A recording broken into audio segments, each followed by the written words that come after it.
Today we are going to be planting our lavender seeds. When lavender grows and matures, the plant itself looks like this.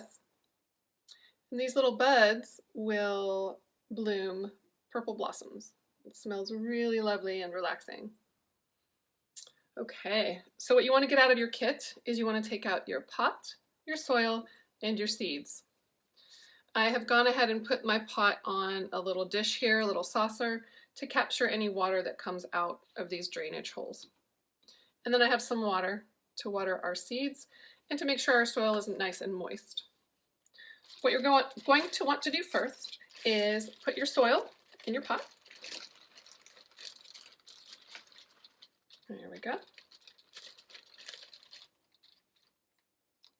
And this soil is already nice and moist, so I don't need to add any water to it. But if your soil is a little bit dry, go ahead and add some water to it and kind of squish it around, and you'll know when it's moist enough, when it feels kind of like a sponge. All right, for our lavender seeds, we are going to make 3 holes in our soil, not too deep. So take your pointer finger and just do 1, 2, and kind of wiggle it, 3. We're going to get our lavender seeds out, and these are really tiny. You'll see them because you have them in your kit, but look at that. They're so tiny. We're going to put 1 or 2 seeds in each hole. So 1, 2, and 3. Go ahead and add those. They're so tiny. Then you're going to take your finger and just gently cover them up and very gently just pat that soil down.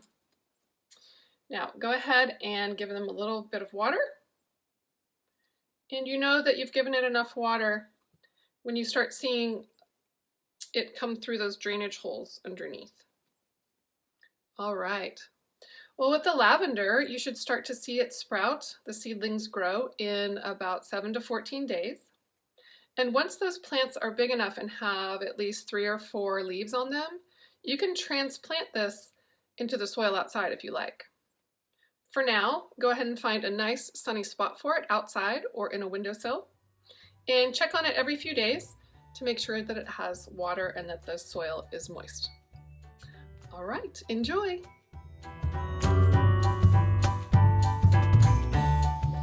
I'm going to go ahead and show you how to make your plant ID marker for your lavender. What I'd like you to do is take out your clay from your bag and your carving tool, your clay tool. Right now I'm using a toothpick. And I also have a knife, a rolling pin, and you can just use a glass. If you don't have a rolling pin, that's fine. And what we're going to do here is we are going to get this clay nice and kind of warmed up. Make sure you massage it, kind of work it around in your hands a little bit. Okay, and then we're going to put it down on the counter, flatten it out, and then we're going to roll it. You want to roll it until it's about,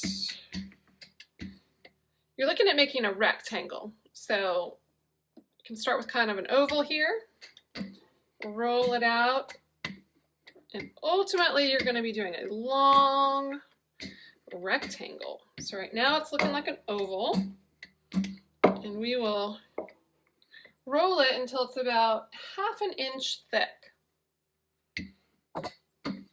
And we want our marker to be about 6 inches. All right. So from this, you can make a rectangle by cutting that top part off with your knife. And then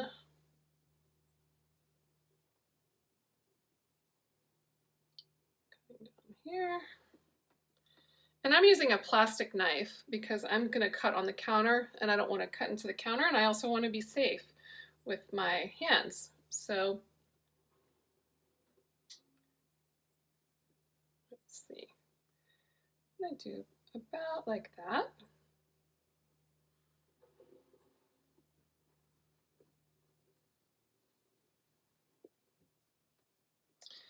And with your extra clay, you can make more of these markers, your plant ID markers, or you can make something else. This clay is going to harden in a few days. So whatever shape you put the clay into, it will harden into that shape. What I'm doing now is I made the rectangle, and then I want to add a point to the end. Because this clay marker, once it dries, we're going to put it down into the soil, and it will tell us, it will remind us what we planted. So this is for our lavender. And what I'm going to do is I'm actually going to transfer this. Let's see if we can get it up off the counter. I'm going to transfer this onto this cutting board. You could put it on a plate, a paper plate, piece of cardboard. I'm going to transfer it over here so that when it dries, I can move this around and put it somewhere else because it needs to sit somewhere for 3 days to dry. And what we want to write on it is lavender. So I'm going to take my tool, which is my toothpick, and I'm going to write lavender.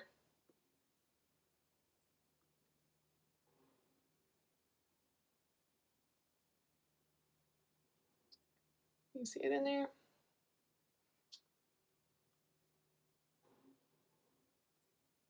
Here we go. Lavender.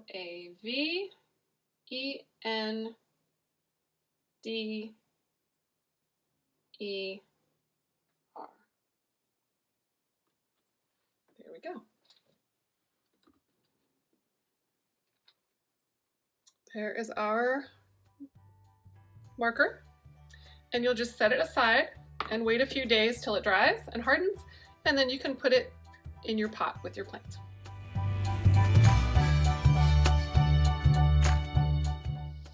It's time for our lavender blueberry pancakes. So in your kit, you will have your berries, your blueberries, your lavender, and your pancake mix, and you'll need an egg, milk, a milk substitute, or water is fine, and a bowl, and get ready to make some pancakes. So the first thing that we did is actually I took the blueberries out of here, and make sure you have an adult's help with all of this, please. I heated up 2 ounces of water, I boiled that, and added the blueberries to it, and they should be ready now. So the water is boiling, turn it off, add the blueberries. That's just to plump up the blueberries and sort of reconstitute them, get them ready to add to our pancakes. So I have a sieve right here. It's kind of small, but it'll do. Or you can just drain the water out of the blueberries by using the lid top like this. So either way, you just want to make sure you don't lose any blueberries. You want to keep those to add to your pancakes in just a moment. This is just a way to freshen up, reconstitute those dried berries. Okay. So we've got our blueberries, we've got our other ingredients here. I am going to put the pancake mix into the bowl. I'm going to add the egg.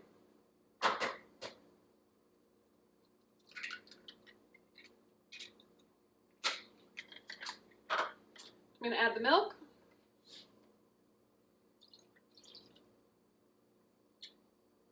I'm going to wash my hands quickly after touching the egg. You'll hear the water on. Make sure you use some soap. All right. I am going to stir up this pancake batter. with the egg, and I used milk, but you can use a milk substitute or water. Mix it all up. You don't want any lumps in there.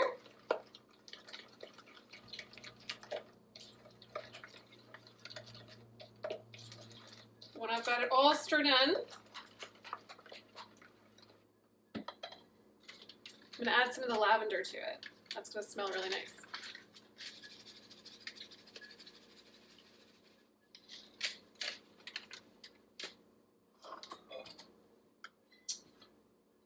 See all that lavender in there? I'm going to mix that around.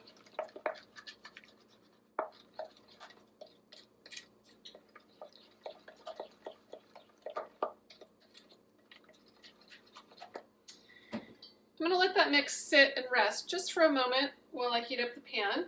I turned it on just a minute ago. It's feeling pretty warm.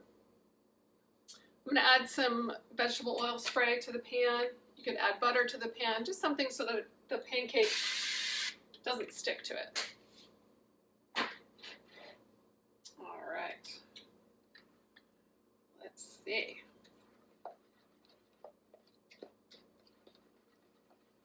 That mix is looking a little bit thinner than I would like it. So if I had more pancake mix, I would add that to it. Or what you could do is you can just add your liquid slowly. Maybe add about half or 3/4 of what you need to add and check and see if that's thick enough for you. And if it's not, or if it is, if it's too thick, you add more liquid.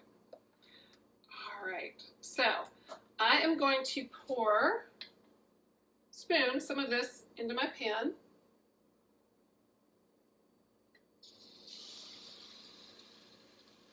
And see how that first pancake turns out.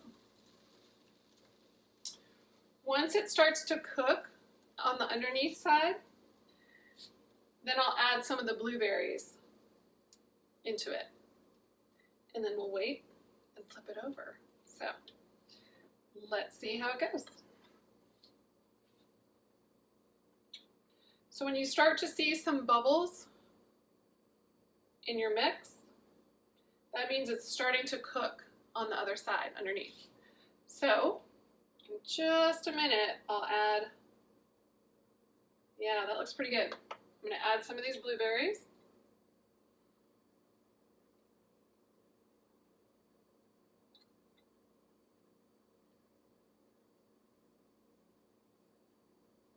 All right. I'm going to turn my heat down a little bit. I certainly don't want it to burn. Use my spatula. Oh, that looks like it might be ready to flip already. 1, 2, 3. Oh, it's looking really good. You'll also find some syrup in your kit, so you can take that out. When the pancake's ready, you can put some butter on it, or just the syrup, or just eat it like it is. It's going to be really tasty, no matter how you decide to have it.